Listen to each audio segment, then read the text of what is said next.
મુખ્યમંત્રી ભૂપેન્દ્ર પટેલ આજે ભગવાન દ્વારકાધીશની નગરી દ્વારકાની મુલાકાતે જશે। ધારાસભ્ય પબુભા માણેક દ્વારા આયોજિત ભવ્ય ધાર્મિક મહોત્સવમાં તેઓ ખાસ હાજરી આપશે।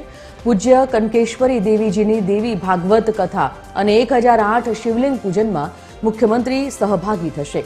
નેપાળી બાબાના સાનિધ્યમાં યોજાનારા આ કાર્યક્રમમાં અનેક સાધુ સંતો પણ ઉપસ્થિત રહેશે। ગૌશાળા ખાતે ચાલતી આ ધાર્મિક ગાથામાં મુખ્યમંત્રી દર્શન અને પૂજન કરશે। खुशाल गोकाणी संवाददाता फोनलाइन पर जोड़ाई गया है।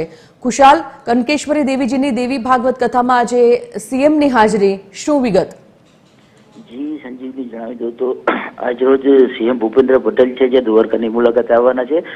પેલા સૌપ્રથમ તે દ્વારકાધીશના દર્શન કરી ત્યારબાદ પબુભા માણેક જે દ્વારકાજીના ધારાસભ્ય છે તેમના દ્વારા ચાલતો ધાર્મિક કાર્યક્રમ છે દેવી ભાગવત સપ્તાહ 1008 શિવલિંગની મહાપૂજાનો કાર્યક્રમ છે તેમાં તે હાજરી આપશે અને આ કાર્યક્રમમાં કનકેશ્વરી દેવી અને બીજા અન્ય સાધુ સંતો નેપાળી બાબા સહિતના અન્ય સાધુ સંતો પણ હાજર છે। જી ધન્યવાદ જાણકારી બદલ।